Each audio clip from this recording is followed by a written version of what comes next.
Welcome back to Command West, a Commanders podcast where we tackle the latest Washington football team news and answer hard-hitting questions like, is Eric Bieniemy finally hitting his groove? We'll cover that and a lot more tonight on Command West. I'm Bradley. I'm Tico Wells. I'm Eddie P. I'm Donnie Roach. Let's get it started. We have a victory in New England. We also have a very special guest we'll have on later, but we'll go ahead and do our recap. Let's go ahead and say who it is because I want people to continue watching. We got NFL legend Ron Pitts, who is a defensive back, but we'll introduce him later on. But we got him coming in, it's a good tease.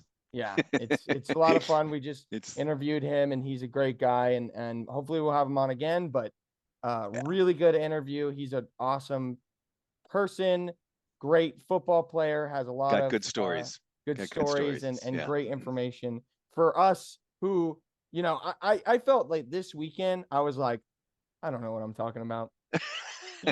I'm just a fan watching my favorite team, but I don't know what I'm talking about. And I'll start the recap off by saying I have a couple things that I want to react to that I don't know what I'm talking about. And number one is that our rookie class had one of their best games. Yeah, they did. So far. And I was, hard on the coaching staff for drafting them. Obvious, and I think I said it with a caveat of the rookies, they're learning, blah, blah, blah. But I was really hard about Emmanuel Ford's getting benched. And I actually asked Ron about this. You'll hear this later. But he had a really good game. And maybe that's what he needed. He needed that time. And I thought that last week bringing him back was not the best idea. Bringing him back this week was brilliant. I mean, he had a great game. Got a beautiful confidence boost. I know the New England offense isn't good, but what a way to bring a player that's been struggling back into against an offense that isn't good. And in the depth chart, Bradley, they have Emmanuel backing up St. Juice. Yeah. Because he's a cornerback. Mm-hmm. So he's not going to take over Fuller's position. Right. Of course. Fuller's is solid. Yeah. He's not a safety. So Cam Curl and Percy Butler are, straight. And between him and St. Juice, what do you think? Who would you rather have out there? Oh, I mean, for sure, St. Juice right now. I mean, I think that he is developing into a very good starting corner. Yeah, Benjamin St. Juice is. I think that this is his fourth year. I'm pretty sure. Maybe it is third, but I'm pretty sure it's his fourth. And we've seen a tremendous progression in his career from rookie to now of him becoming a great wide receiver. Cornerback. Benjamin St. Juice. Well, he was drafted in the third round, 2021. So this is his third season. But Forbes, he's got a learning curve. Yeah. That's just going to take some time, and we have to be patient with these players. I didn't agree with the decision to bench him. I don't know what I'm talking about. These coaches will forget more football than I'll ever know. I don't know what I'm talking about. So maybe that was the right call.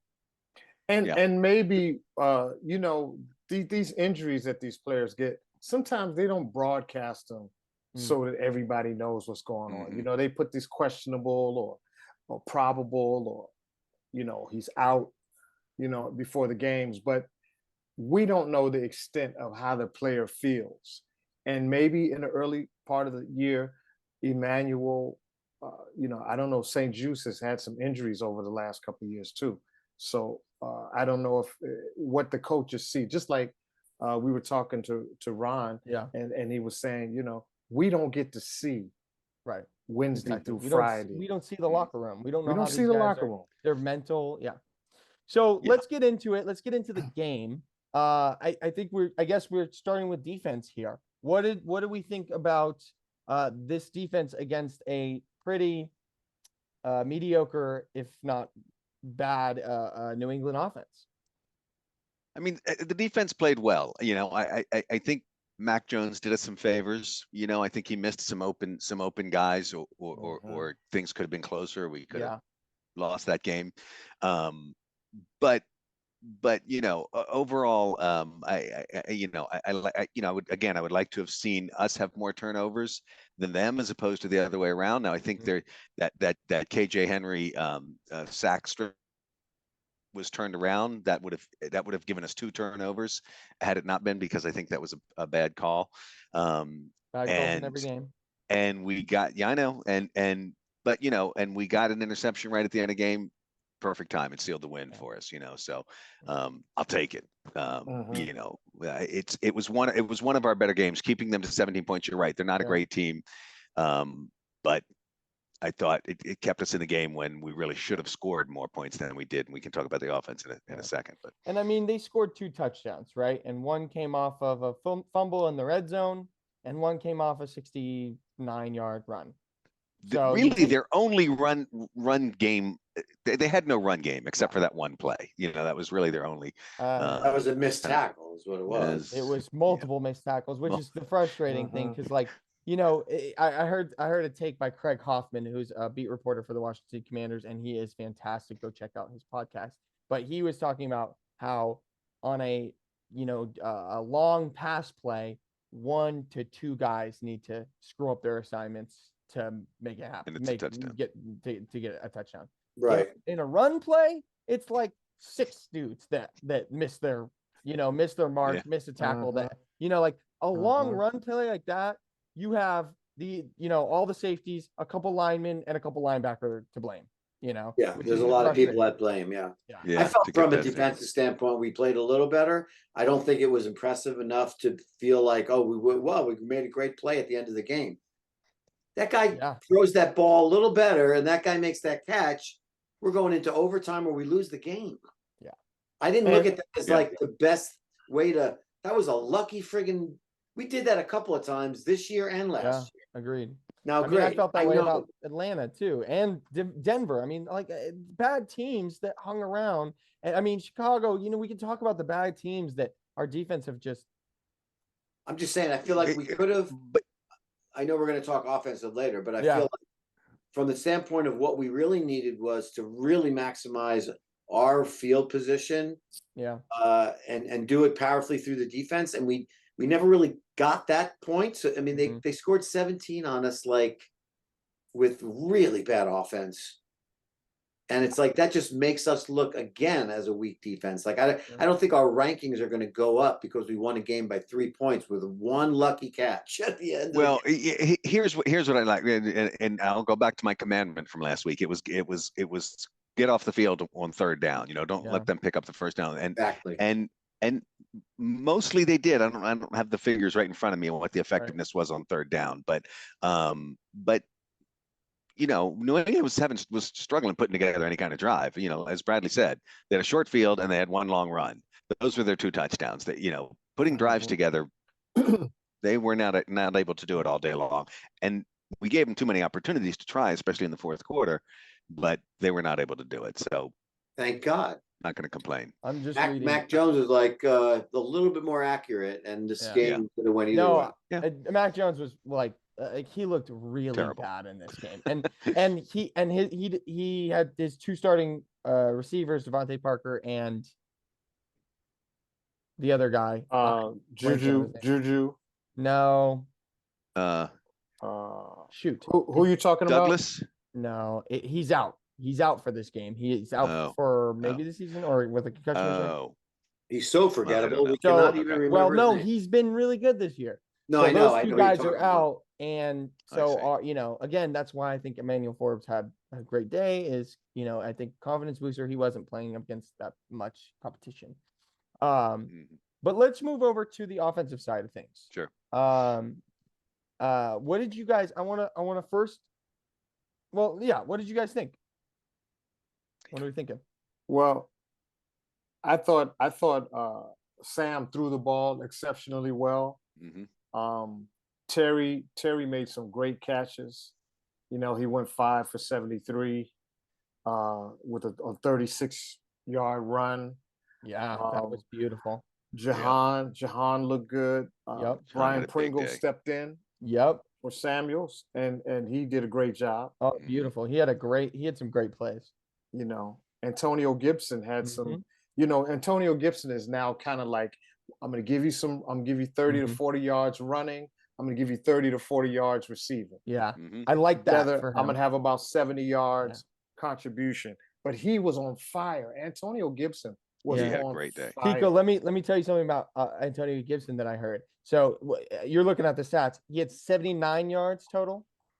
As far as 42 and 34. I get 76. 76. Okay.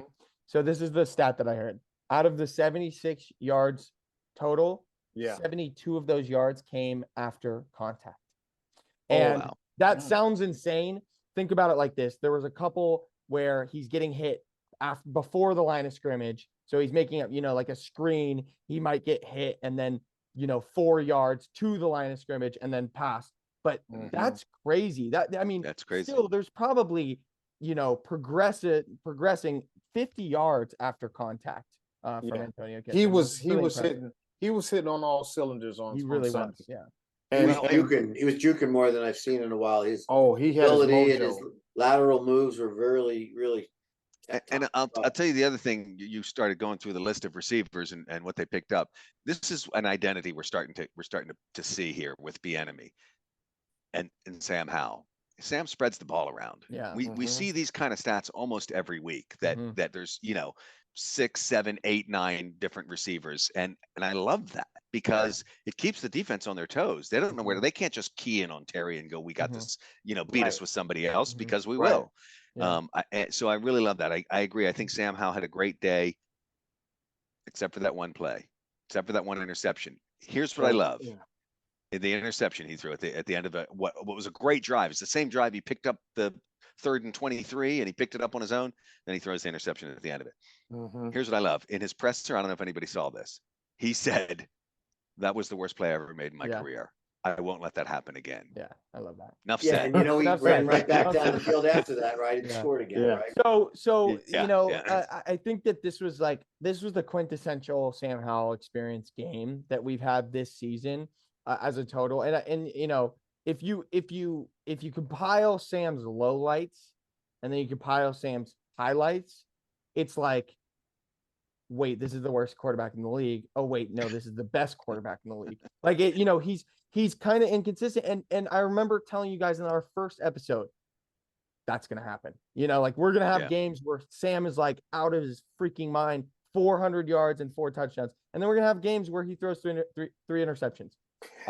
This is what I don't get. Why do they take the yardage from the sacks off of the passing yardage? I don't get that. I know. But automatically blaming the quarterback. This game is I thought was perfect because you see him take a 13-yard sack on 2nd down, and then makes an unbelievable play to rush for 24 yards to pick up the 3rd down. Right. And then throws a great crazy interception. No, then throws like the worst interception of all time. Right. Yeah. And then comes back, throws an absolute dart to Jahan Dotson for a touchdown. Yeah. And then, throws, misses John Bates wide open. Right. It's just he's kind of inconsistent, but what we're seeing is progression. And that is the biggest He's a rookie. He's a rookie. Game 11 or whatever. We haven't seen another game like the Bills game, knock on wood. Right? Yeah. We haven't seen that again. Right. We're seeing one bad interception. Damn. One bad sack. Damn. Here's my only critique. One bad decision. Damn. Here's my only critique of the offense. And I'm going to give them all the credit in the world for, first of all, on the road in New England against Belichick. Okay. And it's a good defense, too. I don't care who it is. They are a good defense. I don't care if they were 2-6 when they went into the game. Belichick does not go into lose games. Yes. And he's in a rut, and his team is in a rut. And they could have won that game, but they didn't. And that was not on the coaching. It wasn't, because the play was there. The play was there. Anyway, but my take was on Howell. I think this is the best I've seen him throw. And I think that he also had a couple of like balls that he shouldn't have thrown that turned into big gainers. You guys remember the one where he was rolling right, getting about to get sacked across the field, and he threw this what should have been a screen from where he started, on the other side of the field, and he crossed through it to two open areas, the only places that it could go. So it was a miracle throw with a miracle result and a miracle run. But that throw should never be thrown. And I fully agree with you. That throw is That's insane. a rookie throw. However, here's what I'll say. Off. That's the type of thing that like I kind of love about Sam Howell and makes me nervous, right? That's that throw. Right. When I saw him do that, I was like, interception. Yeah. And then I was like, wait, his vision. I think his vision is really good. Yeah. And that's something that is one of those, is one of those kind of intangibles a little bit. I mean, you can teach it. That was the Patrick Mahomes. Well, no one else could make that throw. Well, and think about this. It's really Brett Favre, but done better by Patrick Mahomes. So he's like standing on the shoulders of Brett Favre as that swashbuckler. Right. And this is a different era. These quarterbacks are growing up in a different time zone. They're not growing up as Peyton Manning. They're growing up looking at Mahomes and they can all run. Yeah. I can't think of any quarterback now, unless he's some kind of, even Mac Jones can run. Yeah. You know, I mean, that's got to be part of your game in today's football. Yeah. You can't just stand back there and get crushed. And Sam has got, you know, that 24-yard scramble shows that he knows he's got to get his butt out of there and get them wheels going. Yeah. Right. So we're running out of time. Good. Yes. Let me just say this. Yeah. Go for it. We once again won the possession battle. We had 37-10 to their 22-50, which is good. Keep them off the field. Absolutely. Yeah. I also think that you know, going back and looking at my commandment from last week, I'm reading yours too, Tico. Thou shalt investigate Vesselheimer, and that made me giggle. But mine was, thou shalt have a similar game plan as the Philly game plan. Get the ball out of Sam Howell's quickly. And I think that again, you know, for the Giants game, we were killing Eric Bieniemy, and we're like, get him out of here. We don't want him. And as fans, again, I acknowledge I'm not going to put words in my co-hosts' mouths, but we don't know ball. Like, we don't know. We are fans. We are emotional, blah, blah, blah, you know, whatever. But we are also like doing this podcast because we're having a lot of fun, and we might know kind of our role. More ball than the average person. But with that being said, Eric Bieniemy is also calling plays for the first time. I mean, he can say whatever he wants. Well, we don't know that. That's the narrative that we're putting out there, because he didn't say that. He said he's got to get better at it, right? No, but this is what I'm saying, Tico, this is in Washington, is his first time being an offensive coordinator where the play calling is completely on his shoulders. That's a fact. Right. Now, where was he before Kansas City? He was with he was a running backs coach. Right. For the I don't know exactly who. I don't either. But maybe in the Chargers. He's learning and he's progressing, similar to Sam Howell, where there's gonna be mistakes. There's gonna be games where it's like, damn, Eric Bieniemy, why did you make this call? But he's learning as the season's progressing. I think that this that's a lot of compassion really on your part, Bradley. That's good. And a lot of sports talk people don't have much compassion. Agreed. It's just like they just want miracles out of everybody. Right. And the fact of the matter is, step back. This is a man who has been to 3 Super Bowls, been part of 2 winning performances, and has been around one of the great coaches of our era in Andy Reid. Yes. So, and also he played for 9 years in the league, and he's been coaching and doing different things in other places on his journey. So he's seen a lot of football, and where he might be up here, just in terms of his experience, not necessarily just his play calling, but his experience and who he's been around is up here. And the Commanders are somewhere below that. Let's just say below that. We haven't been to the Super Bowl in a long time. We don't know what that feels like to go back-to-back championships. This era of this iteration of the Commanders is not Joe Gibbs. No. Right. So, but yeah, let's move forward. Should we go to commanding attention? Let's talk to our guest. Okay. Yeah, let's bring in our guest. Bring Ron. Let's bring in our guest. Yeah. Okay. I'm excited for this interview. Cool. Yep. Welcome. We got a special guest in house right now, and we're gonna be so professional about his time and our time and being succinct. We got the brother who I met in the gym one day years ago when I went to the gym, and he's a former NFL player. He's a nationwide commentator, and he's done a little acting too. Played with the Buffalo Bills, played with the Green Bay Packers, and what's weird is UCLA Bruins, and also he got to work with his dad, and his dad also played for the Green Bay Packers. Awesome. Everybody, welcome Ron Pitts Woo! to the show, Command West. Welcome. We are honored. We're in the presence of a real NFL player A right true now. player. Yeah. That's right. That's right. Ron, first question I want to get out there is, go for it. Did your dad you played for the Buffalo? You were drafted by the Buffalo Bills, right? Correct. Is that correct? That's a correct answer. That's correct. And yeah. You had a little injury in that first year. Is that correct? That's right. That's right. I'm getting my stuff from some suspect sources here, so I just want to fact check myself here. Did your dad, was he already there on the team? Yeah, he was already there. He was coaching. He was a running backs coach, and he had just gotten there from Hamilton, Ontario, Canada, because he just did a year with the Hamilton Tiger Cats. Oh, wow. So, now, did he have pool? Did he have pool and like getting you in, or? Oh man, no, that doesn't.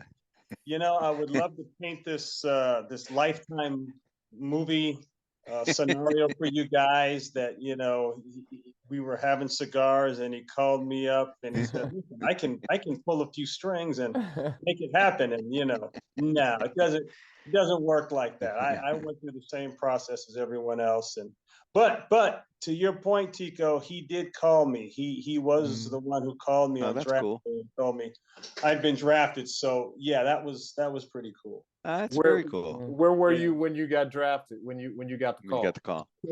I was in my dorm sleeping. At UCLA?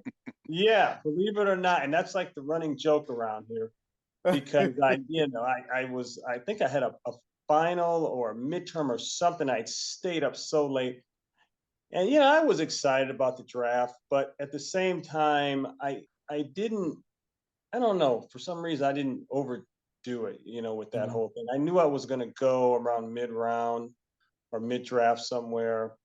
And so I knew I wasn't a first round guy or anything like that. But yeah, I was taking a nap and he woke me up and said, "Congratulations, we've selected you to play here in Buffalo."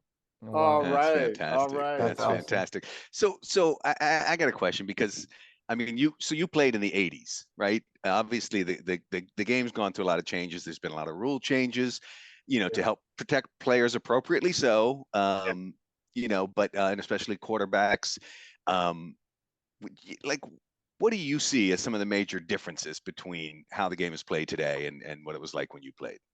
Oh my gosh, man. Okay, well, yeah, the rules are just so different. I don't know if I could play in this day and time, just because the way we were taught to tackle, I'm talking from Pop Warner up to how we tackled in the NFL. Yeah. Well, you can't hit like that anymore. That's a fine, that's a suspension, that's both, and you just can't do it.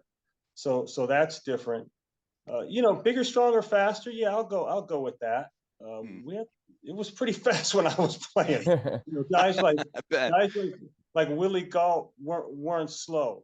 Okay, guys like that, they could fly. So yeah, that was there. I was funny. I was talking to a friend of mine the other day, and he asked me the same question. And I said, well, here's one big difference that no one ever talks about. Kickers kick 50-plus yard field goals now like it's nothing. Yeah. Back then, if a guy lined up for a 50-yarder or a 51-yarder, the whole bench stood up and watched.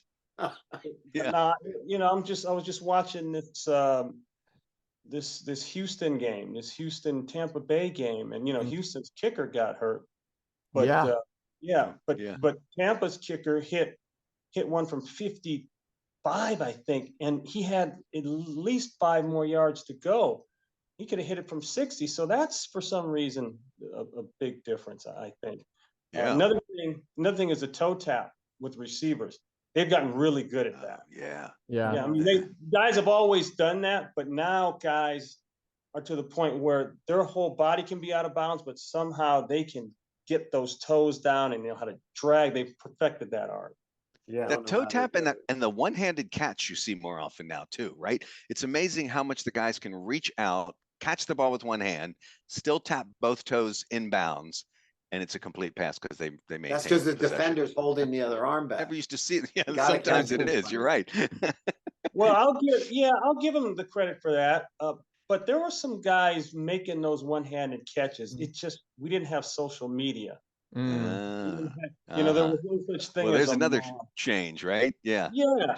Like the Beckham catch. I've seen Chris Carter and Randy Moss warm up in pregame doing that same thing, but no one ever talks about it. Really? Because it wasn't a thing. It wasn't like Sports Center's highlight because he did that, so. Right. But in general, more guys now because of that. And that's cool. It's like chasing records. More guys are doing that. So. Right. Yeah. Well, I got a question for you about your career. I want to hear, like, if you could, I know there's probably a lot, but if you could narrow down one of your like favorite moments from your career, what would that moment be? Man, that's a good question. Okay, I'll throw one out there for you. We're in Buffalo, and this was a strike year. I think it was 86. And we're playing Houston. Yeah, something like that. And we're playing Houston, the Houston Oilers at the time. Oilers. Warren Moon is the quarterback. Yep. And they've got Ernest Givens. They've got Mike Rozier. They've got a pretty loaded team. I want to say it's either Pardee. I think it was Pardee was coaching. It might have been his last couple of years. But, it's a tough game. We're going back and forth. And we take the lead in the last minute. And the place is going crazy. I mean, it's 80,000 screaming. And so now they're coming up the field. It's Warren Moon. So, we start off and we threw in this zone called roll zone. And basically, we had to kind of roll as he rolled out of the pocket because he was on the move a lot. And I just remember saying, I don't want to screw this coverage up because I think I'd screwed it up a couple times in practice. And lo and behold, I turn and here it comes. Warren read it wrong, and the ball is coming right to me. And it's that moment, it's like, okay, you can end this game if you catch this ball, or you can be the GOAT if you drop this ball. And not the good GOAT. And not the Right. good goat. Right. And everything just goes on automatic at that point. But, hearing that ball, I could still hear that ball hit my hand, because at that point, when you got a catch like that, and I in a perfect read on it, man, I cut in front of the receiver, and I said, okay, I'm going to pocket catch this. I'm not going to hands it. I don't need to. Yeah. It's a safe catch. Bam. Right. And I can still hear that sound hitting my chest, and it felt like it echoed throughout the stadium. Because I don't know. For some reason, everyone was quiet at that moment, because they're like, yeah. And then when the throw happens, they're like, oh. And then hold your breath for a second. Dude, right. And then the explosion, and I swear, as I was running, I could almost feel the field moving up and down. Then I got my ass on the ground because the game was over. There was no reason. Oh, that is awesome. That's There was only magical. a minute or so left. Wow. Yeah, so that was probably it. Wow. One of that's- your 7, right? I One of felt your like I 7. was there. Yeah, Great holy story, moly. yeah. I'm gonna go look at that highlight reel. You should sell New Please York don't, Life. man. Please don't. Such a good storyteller. You should Yeah, sell New York Life that was insurance. beautiful. Yeah, that'd be great if we could find Yeah, that. you know what? If you go look at the highlights, you'll see another thing I talked about with the changes, uniform changes. We wore Yeah. knee pads back then. Yeah. Right. Nowadays, the guys don't wear knee pads. Yeah. They just, everything's tight. And I love the uniforms. Don't get me Yeah. wrong. They're much more efficient, and hell, probably would have knocked the 10th off my 40 time, but no knee. My sons laugh at me. They say, "Hey, Dad, look, what are those damn knee pads you got on?" Right. So that brings me to my question. Am I the last one? It's Mhm. kind of tough to follow up a question with an answer like that because I don't know if this is going to bring that kind of magnitude. But to me, what I was always wondering, being that you're a defensive back and that was your skill set, what do you think from the standpoint of Washington? Who was your guy? Was it Sean Taylor? Was it Darrell Green? I mean, Darrell was obviously the fastest Oh yeah. of all the D-backs. I mean, I know he's a corner, but was just in general, players that I liked in Washington history. Yeah, like as far as defensive players, was there somebody defensive there? player. Well, I'm good friends with Darrell Green. You know, we not like we talk on the phone all the time. It's not that kind of good friends, but whenever we see each other, we coach together for on a college all-star game. I've always liked Darrell. And I remember I asked Darrell one day, I said, "Darrell, man, why are you so fast? What do I got to do to get that fast? Because I could run. I was a 4.4, so I could run, but I wanted to get his speed. See, he was 4.09, guys. What's that? He was 4.09. Yeah, that's what I'm saying. Now he was different speed, and he smiled at me. He said, "Come to DC in the off season, and I'll show you." Oh, well, that's the best. It's like that moment of okay. Okay. Yeah, that's great. That's great. Well, that's exactly because. Go ahead. Oh no, he didn't flex and act like, oh man, it's some amazing gift and it's this. Right. No, I'll show you how. Mm. Doing him in his training and his preparation, so that was impressive. Wow. Did you go? Of course I did. I was 20 some years old and I knew everything. Of course I did. Yeah.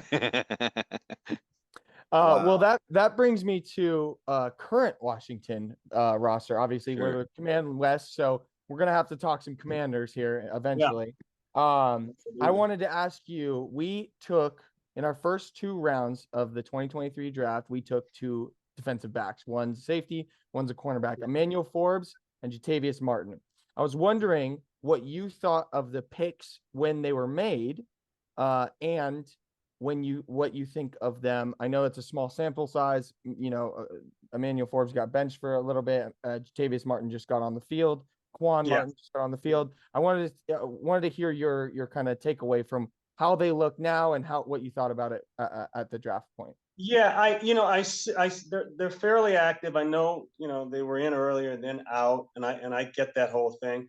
They're typical rookies, and when I say that, I mean they're going to have their good plays and then their bad plays. The speed of this game is so much different. It's like going from dial-up internet to I don't know, even beyond a T1 line. It's so much faster than anything they can imagine. So they're going through a little bit of that. I like Martin, second round pick guy. I liked him.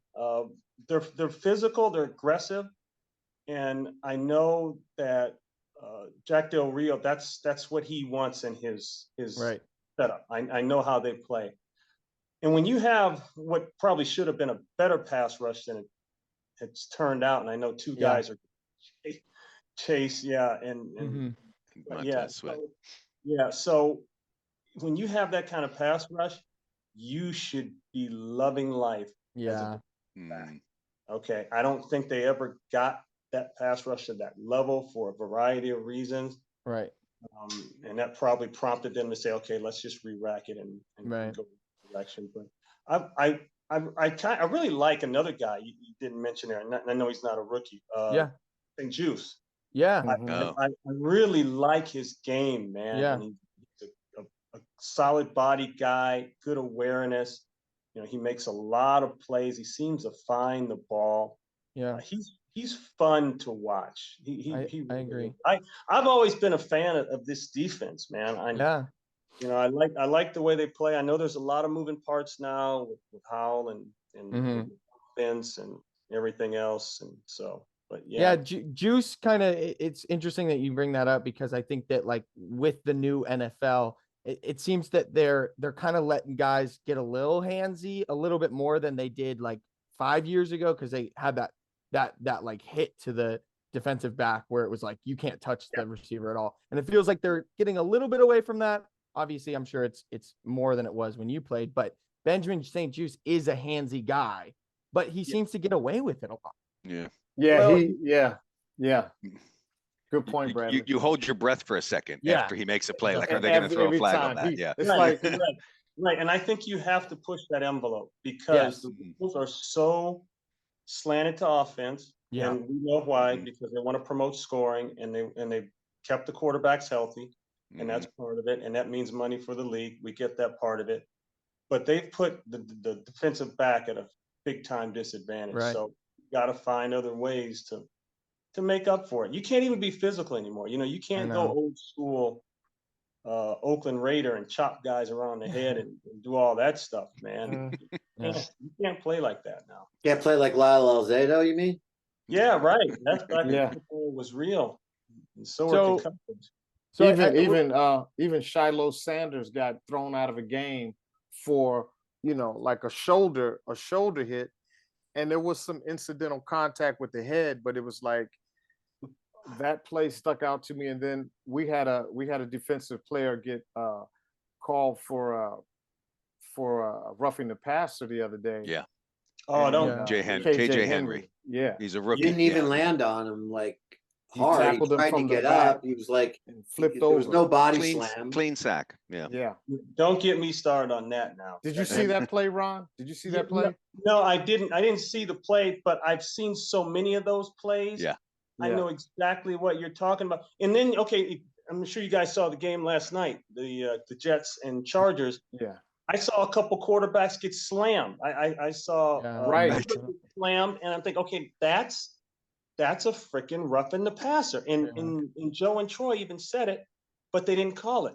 But then other times they will. So there's a lot of inconsistency there. I understand keeping the quarterback safe and healthy. I get that, but the consistency needs to improve dramatically. Yeah. And to your point, Tico, you're talking about. I was at that game when Shiloh Sanders hit one of the UCLA players.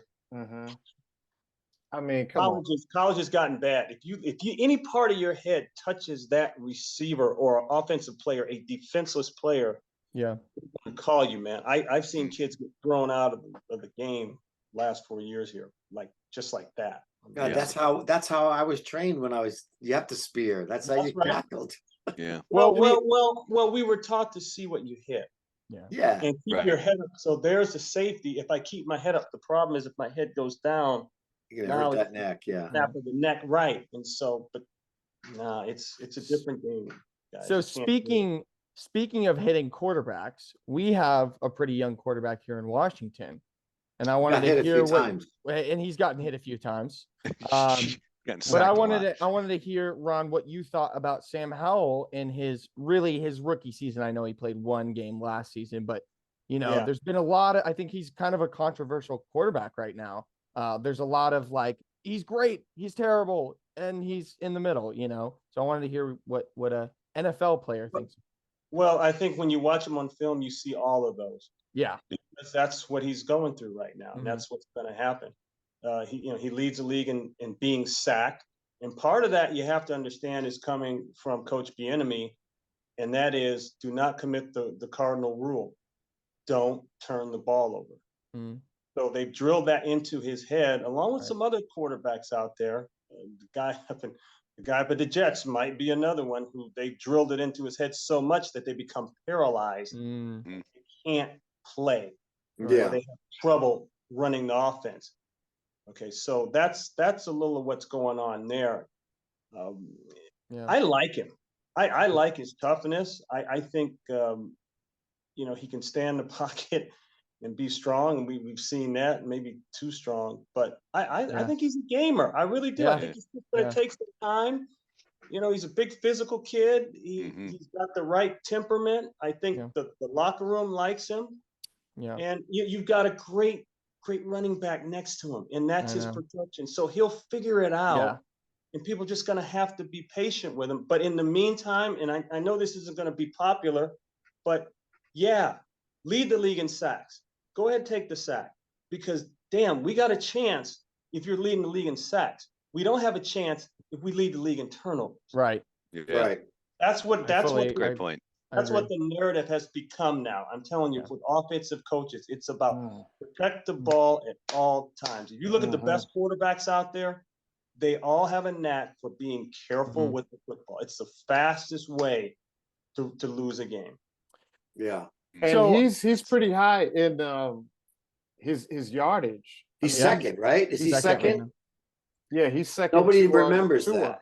that. We're I think also he's got a first great in drop rifle backs, arm. but- I really think he has a great rifle arm.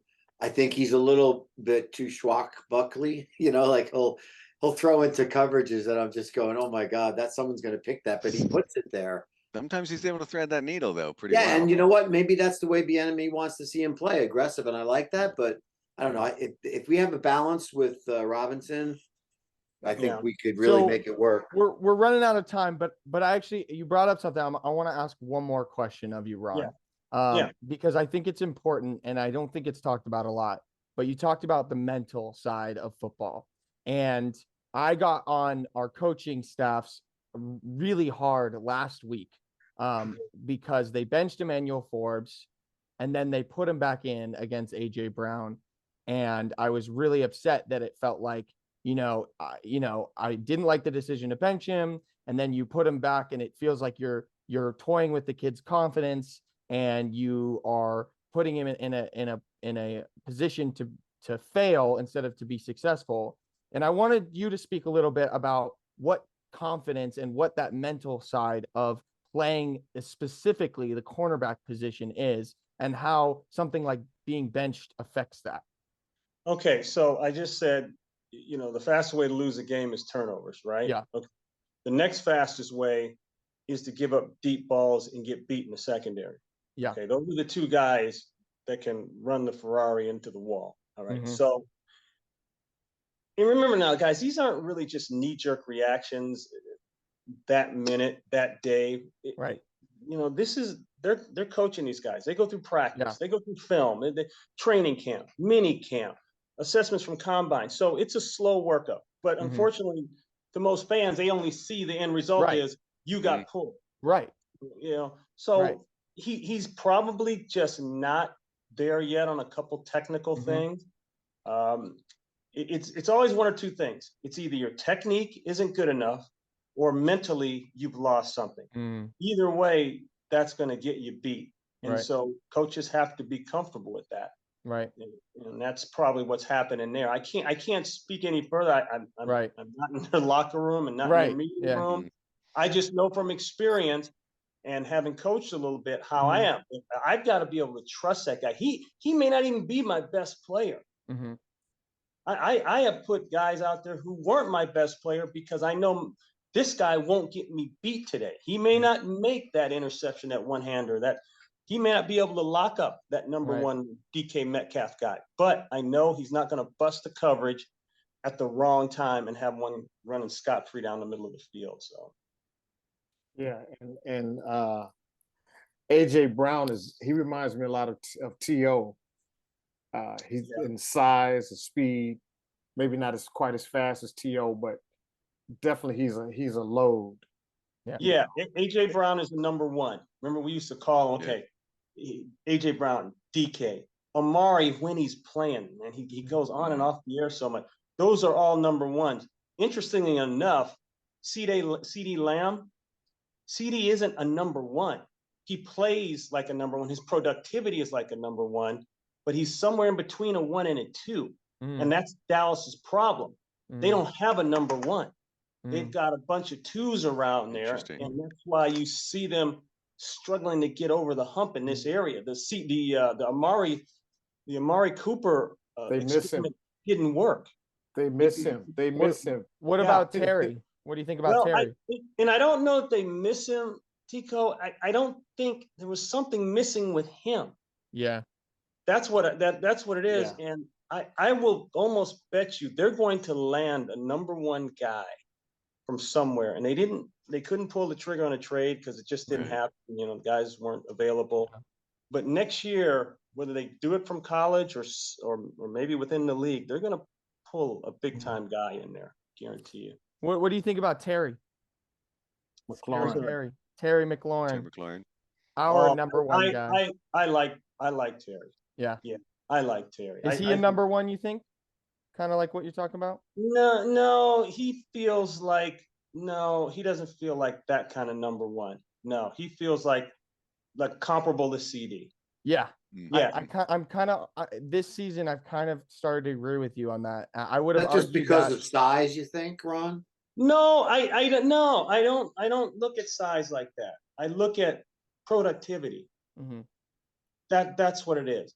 And can you continuously pump him the ball even when they know he's going to get it? Yeah. Can he beat double teams? That's what #1s do. Yeah. That's why Calvin Johnson was so damn good for so long. Larry Fitzgerald. You double those guys and they still go get the freaking ball. Devontae was like that before this whole Raider experiment. And I don't know what he's doing now. Back in Green Bay with Rodgers, I felt like he was like that. So Did you ever go up before I ask this question, how's your time, Ron? Because we could have. I got about 5 more minutes before my wife comes in and whacks me. Beautiful. Okay, good. And Bradley, how we doing on time? I mean, we got. It's going good. Let's take the 5 minutes. Yep. Okay, good. Eddie, well, I was gonna say, did you ever play against the Redskins? When they had Art Monk and that whole crew. Gary Clark. Gary Clark and don't worry, you don't have to Sanders. Believe me. I had plenty of nightmares about those guys. I use those guys as an example to my young sons that are trying to play. I said, listen, there are guys. I played against 3 guys.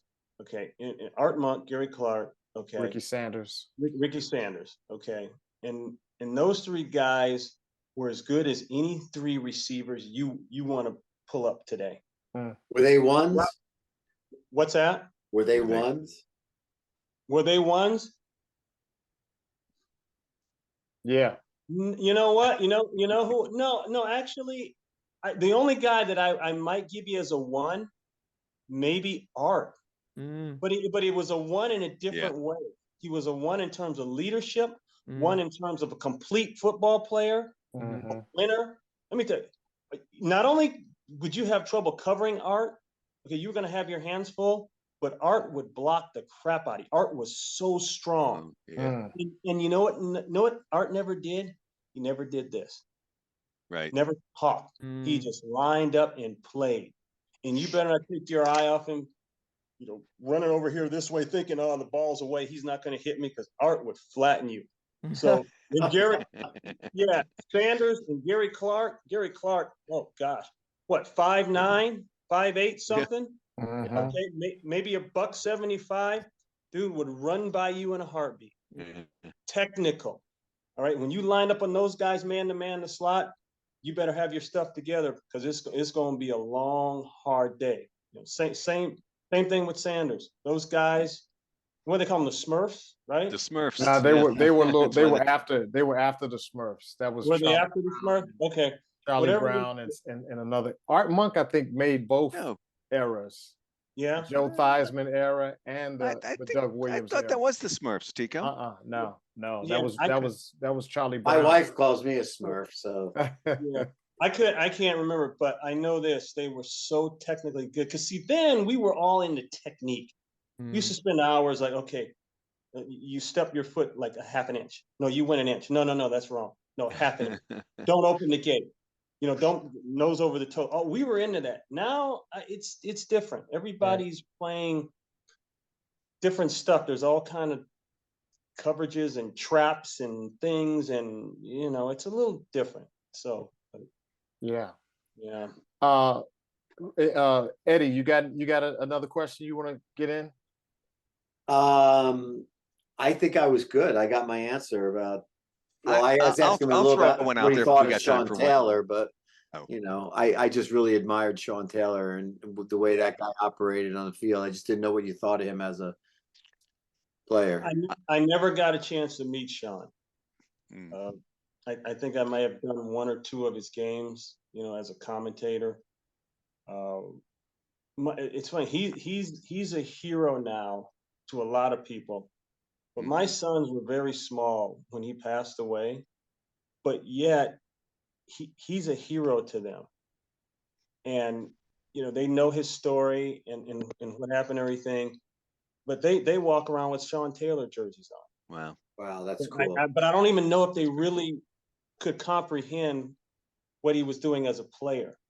They just know they liked him and what he did for the game, and they liked his style of playing, and he was one of their heroes. So that's was awesome. That's very cool. Yeah, he's almost like a Tupac. He's almost like Tupac of football to me. Right. That the legend just keeps getting bigger and bigger and bigger. A legend, right? It's a legend. Yeah. Exactly, and that's cool, man. That I have no problem with that. I have no problem with that at all. Yeah. Donnie, you got a quick one? I was just going to say, if we have time for one more, wrap it up. And it's not really even football related, although it might sound like it is. Because your dad played in Super Bowl I, scored 2 touchdowns in Super Bowl I, Elijah Pitts, right?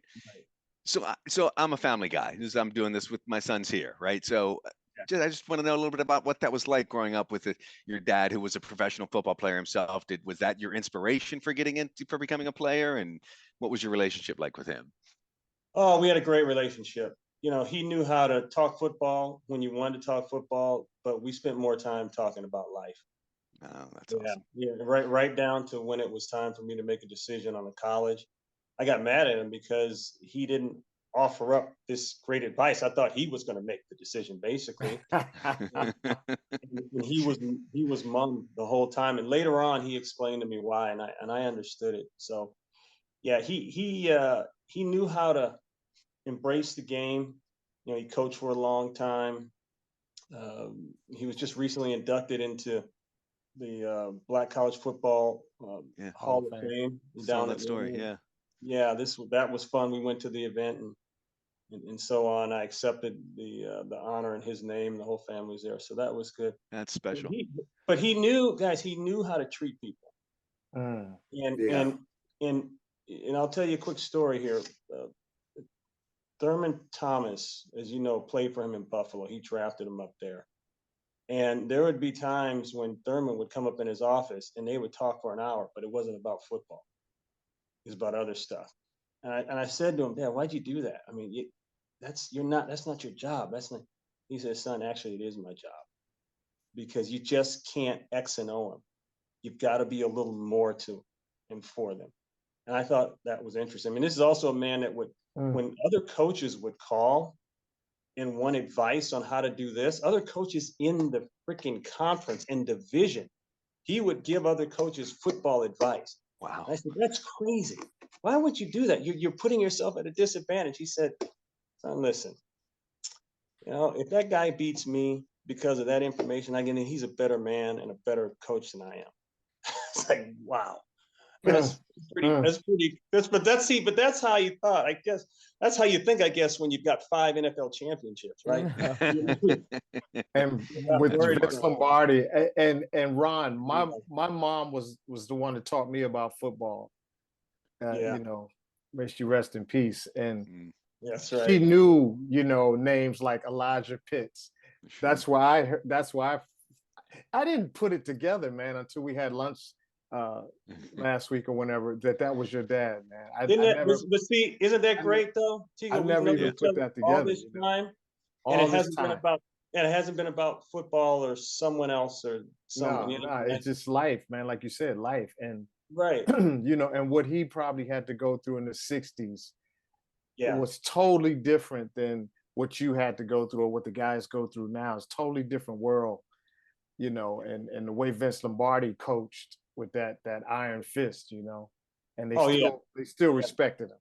Yeah. His very first NFL game was a preseason game down in the South somewhere. And he got off the bus with his teammates, and they had probably about 5 black players and the rest white players.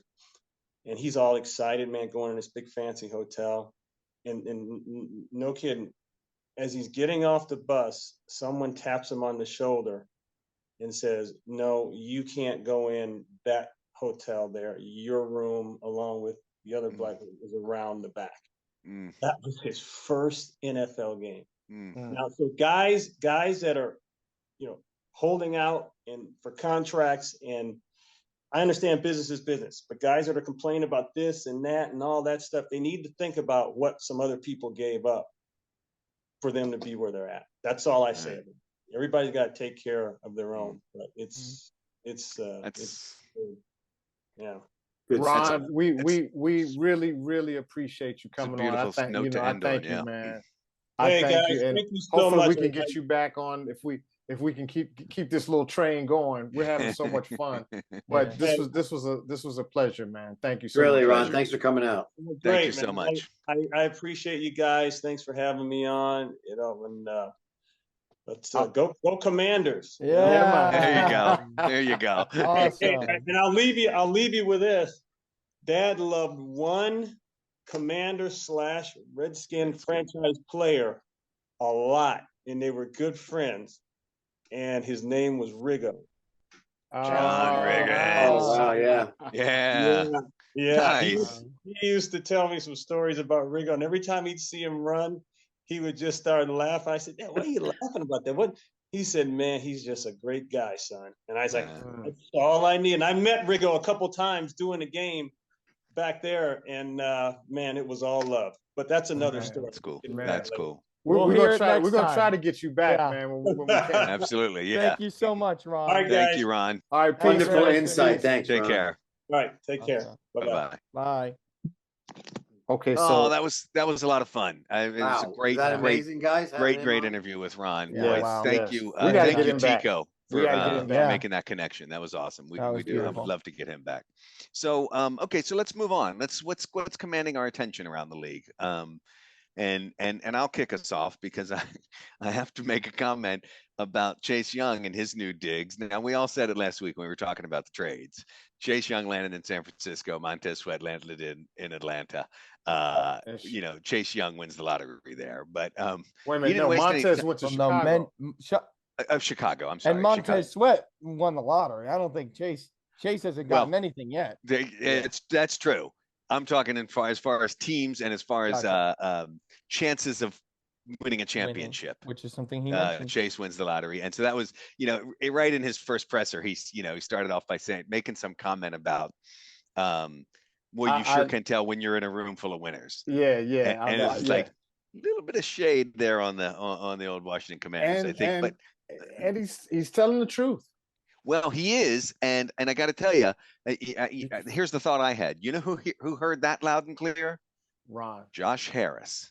If I'm the owner, I'm saying, and again, I'm going back to coaches. So you don't create an environment of winners. That's what that's a whole different environment. San Francisco's creating an environment where you feel like you're on a winning team.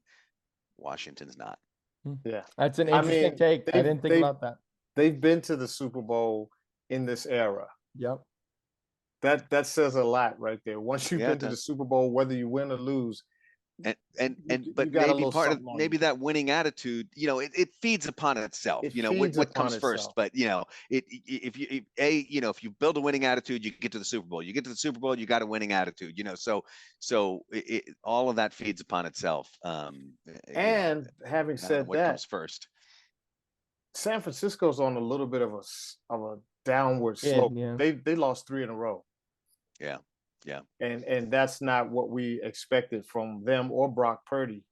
So that's been commanding attention, because remember at the beginning of the season, it was like Philly, San Francisco. Yeah. And Philly's still going strong. Yeah, they are. And San Francisco's kind of puttering. Yeah. Well, that's what was kind of commanding my attention was the fact that Philly.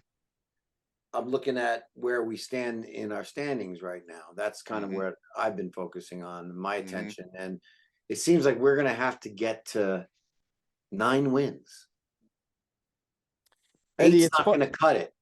It's great that you're bringing this up because I nearly said, should we start doing a playoff picture now? I think maybe next week. Yeah, I'm just saying like playoff picture. I'm looking at it from the standpoint of we need 5 wins. Yes. In the next 10 games or whatever. Yeah. So do the math, guys. I'll say this: we're in the thick of it, you know, and so maybe we won't do the whole playoff picture breakdown on this episode. We'll save that for next episode. But my thing is right now is wild card's going to be 9 because the way things are going with all the NFC, the Vikings, no quarterback. San Francisco slump. Well, Dallas kind of not sure what they're doing with quarterback situation. Well, Dak's having a good year. I was going to say Dallas is a shoe-in. Minnesota picked up Dobbs, and Dobbs went in for the other guy. Was his name Hall? Yeah, one day. Yeah, because this guy went down. Yeah. No playbook. Dobbs was balling, man. Dobbs was balling. I liked him when I saw him in Arizona. He's kind of a Cinderella story. Liked him when they didn't even give him a playbook. They said, you go out to the left, you go out to the right. Right. Like right dude, man, it did not look like. Wait, who did they play? Man. Who did they play? They played Atlanta. Oh, that's right. That's right. Heineke. Taylor Heineke and the Heineke looked pretty good too. Atlanta kicked a lot of field goals. All I'm saying is they haven't played anybody. Dobbs hasn't played anybody. Yeah. I'm gonna say that I'm gonna make a bold prediction and say that Minnesota's honeymoon Cinderella story doesn't last very long. Not gonna make it to the playoffs. So I'm just saying we got to get to 9. That's I've been wrong before. I don't know. I mean, they're 5-4. Again, we're right. That's we're our right role. there, 4-5. You know, Look, if we make a push now, we gotta be. It's November. Seattle. We gotta be Seattle. Well, I was gonna we got 5 more minutes of commanding attention. We gotta do it because I Tico, put a pin in it. Put a pin in it. All right, it's really important. But we did lose another player this week, and that was Montez Sweat, and he made the buku bucks, and he did get you know paid. what? Chase Young made his comments, and I'm sure that there was a lot of things that happened that it wasn't a marriage it wasn't a good marriage between Washington and Chase Young. When he was here, yeah. There were some things that happened behind closed doors. I'm sure, we don't know what it was. We don't know. We can only speculate, and I'm not even going to speculate because I don't care. Good. Some things happened, and we win our separate ways. When somebody is a part of the Commanders family, they're always a part of the Commanders family, and I will always root for them. I'm rooting for Chase Young in San Francisco, and I'm rooting for Montez Sweat, and he got a $90 million contract. I'm glad it wasn't with us because we can't afford to pay him that much money. Another guy making that much money on our D line, we can't afford it. But I'm so happy that he got that in Chicago. It was great to see him. I wish him a fantastic and long career there. Yeah, absolutely. I'm with you. Yeah. Shall we hit our 4 commandments? I think we should. Yeah, well, let's just start looking at the game. What are we looking at against Seattle? This is the game we're looking at a really good running back. Yes, Walker. We are. We're looking at a really good running back. We're looking at good offensive weapons. Now we've done pretty good against the run. I feel like. Now I don't know. We lost our two defensive ends that might affect our run game. I feel like our run defense is a little bit inconsistent. I feel like it'll be like, wow, on 1st and 2nd down they ran and it's 3rd and 8, and then they get an 8-yard completion, and then they run for 2 more first downs on first down, and it's like, wait, what? Yeah, there was a few blown coverages that we had on those long spring breaks in the last game. It's going to happen. it's going to happen a lot. We don't have a great middle linebacker crew right now. We that whole crew is kind of like, you talk about that guy who plays the nickel, right? A guy who kind of floats around. There was some talk about doing 2 of those guys where they really don't know if they're going to blitz or going to follow or just going to play the quarterback or whatever. Hudson, or you talking about Curl, Sam? Cam Curl. So I think that's the thing is they're gonna have an aerial assault that they can attack us with, and they're gonna play it up by running us. And so who are their star receivers? Yeah, Eddie. Who were the star receivers on Seattle? So they got DK Metcalf and Tyler Lockett, and Jackson Smith and Jigba. He's their rookie. So they got 3 receivers who will beat us. I'm just gonna put that out there right now. They are fantastic. Our defensive backs are struggling. I'm excited to see how Emmanuel Forbes does against these receivers. Coming back off of a great game, off of a struggling first half of the season. I'm excited to see what he can provide for us. And I'm just gonna prepare everybody here. They're gonna beat us deep. Their wide receivers are going to make plays. If we're gonna win this game, it's gonna be a shootout, right? It's gonna be 35 to 30. So I will say this. DK Metcalf, according to ESPN, he's down as far as 34 of all the receivers. Where's Terry DJ McLaurin Moore? Is 19. He's number 19. Where's DJ Moore? DJ Moore is for Chicago. Let's see, where is he? He's not even. I don't even see him. He's got to be on here somewhere. But he only did that against us. He went crazy on us. That's what I'm saying, Tico. He went DJ Moore went crazy on us. People like to go off on us. DK Metcalf has had a rough start to the season. Yeah. But guess what? He's gonna have his get right game against us. Oh, don't say that. Don't say that. I'm just preparing everybody. Okay. So you're the defensive coordinator. How do you defend against that? You got to keep everything in front of you and let them catch long balls in front of you? No. With the personnel that we have, I would say that there's no chance.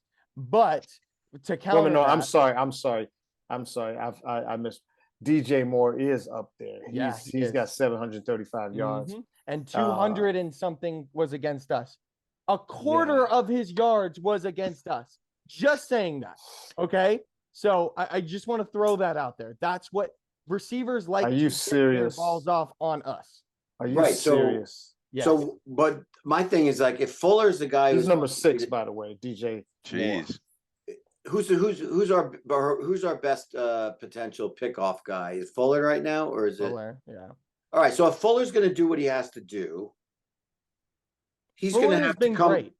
He's just doing right. He's going to get beat a couple of times, but he may make a couple of picks if he goes for it. And I think that they're willing to give up the long ball as long as he's not letting him get to the end zone. I feel like going for it is how you get burned. If you're playing top-notch receivers like we're talking about Seattle has, you don't want to try and go for the ball. You'll die by it. You'll get beat. Here's what I would suggest. If I was a defensive coordinator, which I'm not, and I express that I don't know what I'm talking about. And this is not going to happen because this is not Jack Del Rio's MO. What I would do is you have a quarterback named Geno Smith who had a great, fantastic year this past year. However, he's in a bit of a rut, a bit of a slump. He hasn't been performing as well. He's kind of showing his true colors a little bit. I would heat his ass up, speed his clock up, and blitz and pressure him so that he makes mistakes. I agree with you, Dad. I don't think that playing up and playing aggressive is the key, but I think that lighting him up is, because he will make mistakes if you let him. But I'm just going to let you know right now, Jack Del Rio is not going to do I know, but it's too perfect of a leading because it's my commandment. So I'm Perfect. going to Do throw it it. out here right Throw now. it out. I'll shout get pressure on Geno Smith, and I put in Boom. parentheses at least 3 sacks and 5 hurries. That's what I'm looking for. Great. But you're right. It's not going to happen without a blitz or some kind of scheme on the line. Get a 5th guy up there a lot because they keep rushing 4, and we're not getting that much pressure on quarterbacks. You know what else? What we haven't talked about is our offense against the Seattle defense. Right. Yeah. And they have Tariq Woolen, who went to the Pro Bowl last year as a defensive rookie. They have Kobe Bryant. Actually, I don't know if he's out or not, but he is a fantastic player. They have a really strong defense, and they have the third or fourth pick in the draft, a cornerback named Devin Witherspoon, who is having an amazing rookie season, and he was the first cornerback taken in the draft, and we had the second quarterback taken in the draft in Emmanuel Forbes. Okay. So we are facing a really good defense. They don't have that strong of a pass rush, but that never seems to mean anything because Sam seems to get sacked a lot. But our offensive line has been playing pretty well. They have. Yeah. The last couple games. I think we've proven we can score against good defenses. Mm-hmm. Agreed. So, maybe this game becomes a shootout. Right. Maybe this is one of those Well, like the Philly 38-31 kind of game. But So can we beat them in a shootout? Yeah, I do want to give myself a little bit of props here because there has been a little bit of a narrative, and Ron said it, about Tyler Larson being heavier than Nick Gates. And I said that last week. That was yes. I made the take that bigger quarterback bigger center, bigger line might help out Sam Howell because he's a smaller guy. Okay. Good Just analysts saying. are ahead of the curve. Just saying. Okay. You rolling. This from the kid who was just saying he knows nothing. I know a few nothing, minutes right? ago, but you got to take it where you can get it. I got to take it where I can get it.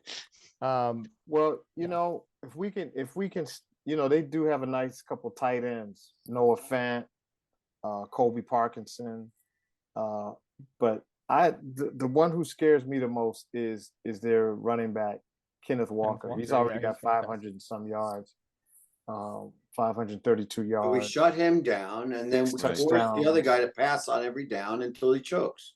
Yeah, mm-hmm. That's the way to be. That's the key to the game on the defensive side, Eddie. That's for dang sure. Yeah. Is there a commandment around that? Well, I have a commandment. No, I have another commandment, and that's your commandment, Dad. Heat him up. The pressure is, but I think Eddie's got one about the run game. Oh, no, mine is a little bit more specific. Thou shalt not throw too many lateral passes to make third down conversions on short yardage. Okay. I don't like it. Okay. Well, okay. I know we made a couple of them. Yeah. But when you got Robinson and you can run a couple of feet, I don't understand throwing it side. That's a pickoff waiting to happen. I'm sorry. Yeah. Yeah. I felt like they mixed the game up pretty well. I hear what you're saying, Eddie, but he was running it more and he was throwing more screen passes.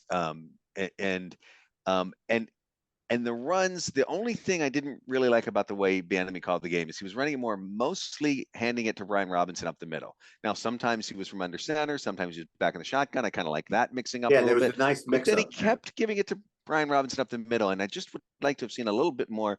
And so that's why I guess I don't mind the laterals because it's getting it outside and it gives an opportunity. To me, that's still kind of the run game when you're doing things like that. And it's just a little dangerous because it's right on the border of lateral, and it's just but it's Eddie. I would say this. You can't play this game just being safe. No, I know. But these guys are too fast, too smart, too big, too tough. You've got to try different things. I saw one team where the tight end all of a sudden comes under the center, takes a snap, and they do a tush push. We did that.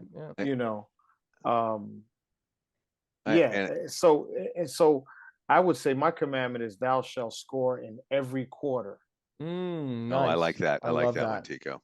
Yeah, we That's tend to great. miss a quarter here and Yeah. there. We, don't we we? sure do, Yeah. don't we? We Yeah. haven't put 4 good quarters together That's yet. I great, don't think. Tico. That's a really good commandment. I agree with you, Eddie, to an extent. I think that what Eric Bieniemy has put together more recently, which I really like, is that I think he's starting to understand that we actually do have we have some really good weapons. And that's kind of what, Dad, you were talking about with, Sam Howell spreading the ball around, but I think that it's starting to understand that we need Sam Howell to get the ball to our weapons. And that needs to happen quicker, or, sooner rather than later. So if it's a bubble screen out to Jahan Dotson or Antonio Gibson, and he has one guy that he needs to make miss to go for a 15-yard play, I would rather him do that than and potentially get, maybe a couple yard loss or just sat down right at then have Sam Howell drop back and everybody go long. You know what I mean? So right. No, I get it. I mean, it's more of a screen I would probably Yes. want to see than I would want to see a lateral throw.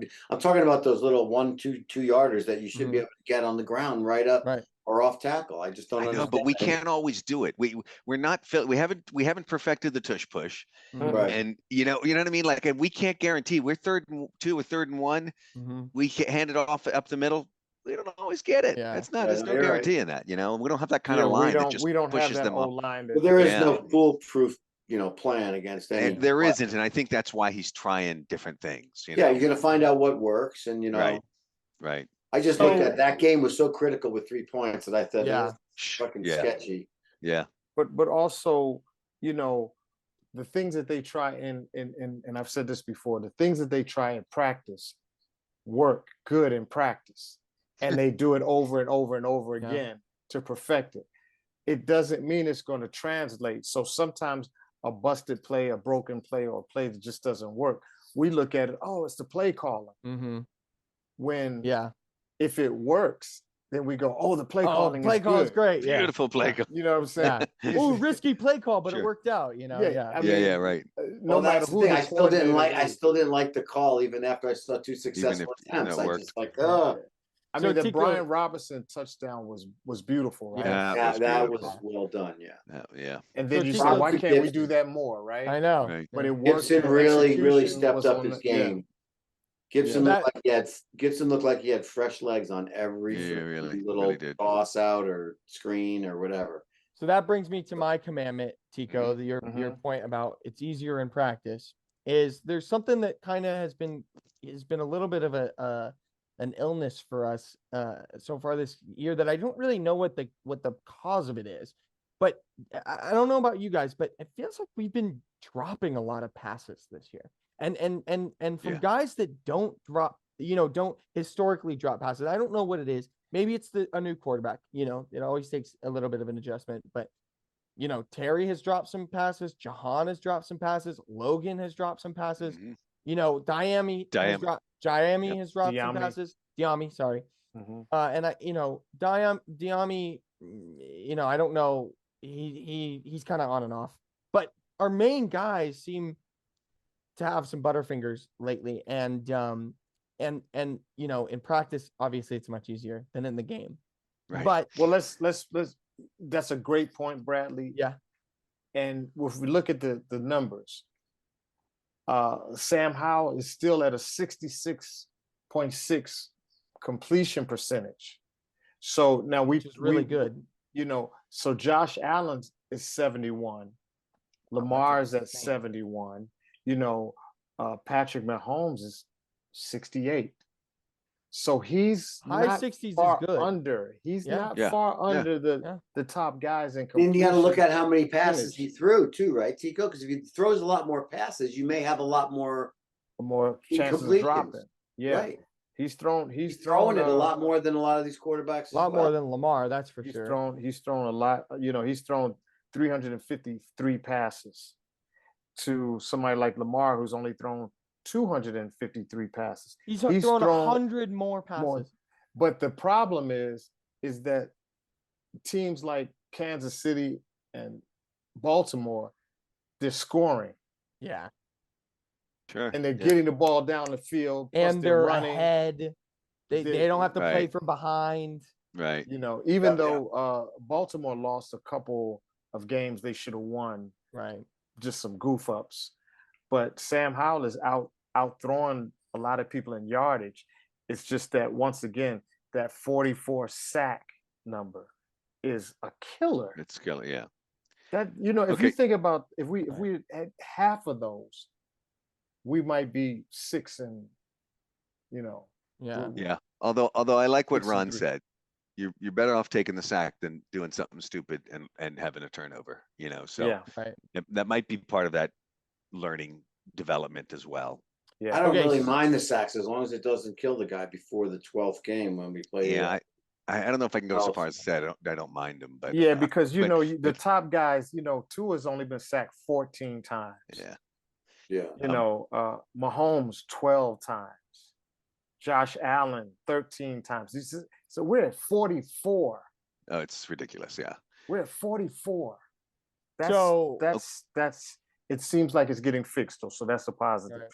Okay. Let's get let me, Bradley's commandment. So we got Terry McLaurin with 4 drops, Jahan Dotson with 4 drops, and then everybody else except for Crowder and Pringle have 1 drop each. Totaling a total of 10 drops on the season and that is in the hands drop, like straight up drop it. That is not, it could have been caught. Right. But it was a little outside their range, you know, like the one that Jahan Dotson against the Giants. That's not a drop, even though he should have freaking caught that ball. It's a hard ball to catch. We expect him to catch that ball. Yeah, catch the hard balls. Yeah. Yes. So, and also really quick before I get to my commandment, the thing that Jahan Dotson said when he had one of the biggest drops against, and he had his head in the hands. I think it was against the Giants. He had an interview where he said, he said, the thing that I want to focus on the most is catching the ball, which, you know, is like, sounds obvious, but yeah, exactly. You got to do what you got to do. So my commandment is thou shalt catch the ball. Boom. Plain and simple. Nice. Okay. Got it. Doesn't have to be complicated. Catch the ball, make your quarterback right. Yes, this was a great show. Bradley, why don't you take us out and let's do it. And we'll see the fans next week. We'll see each other definitely next week. Yes. Absolutely. I had a great time, guys. This was great. This was a good one. Thanks for bringing Ron up. Yeah, we want to make sure we thank Ron Pitts. Thank you so much for watching this episode of Command West. That's a wrap. We hope you had just as much fun watching as we did, bringing you the latest and the greatest of the Burgundy and Gold. Don't forget to like, comment, subscribe, give your 5th commandment down in the comment section, and tune in next week. Thanks so much. Peace. See ya. Yeah, guys.